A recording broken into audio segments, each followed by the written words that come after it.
I remember some years ago, it was a deep cold. And because of that deep cold, our power bill skyrocketed. It went to over $800 and I didn't have it.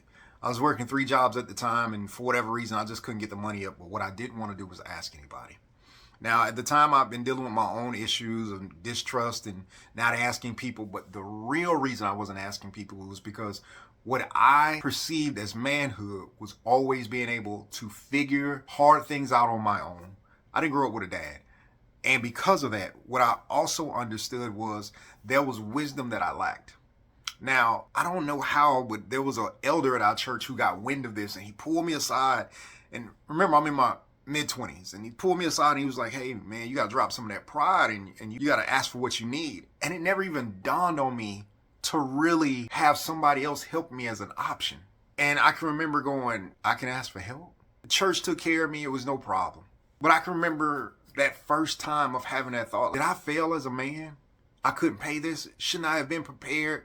Shouldn't I have been able to take care of this? Does this mean I'm not a good husband? I'm not a good father? I'm not a good man? Am I failing right now? And I can remember battling that for the longest over that small situation. As time went on, I started to recognize that the men around me were sharing stories where at some point in their life, especially when they were younger, needed help. Now, I'm saying this, and I need you to understand some of the background was I was taking care of a family of 7. At this time, I think I was like 26, 27.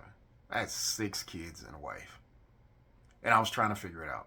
And while I'm trying to figure it out, I'm still developing as a man. And this had to be one of the hardest things ever. And the reason it was hard was not because of the responsibility. It was because I was trying to form a man while trying to create men and create women while leading a woman. This is the most difficult thing. It was so confusing. For those of you all who do not have fathers in your life or men speaking into your lives, hear what I'm about to tell you. In order for that situation to change for me, I had to go get a council of men. There were 4 men in my life. These men spoke into my life, and I took every situation I could from them. I knew were wise, and these men were men I knew would tell me the truth no matter what.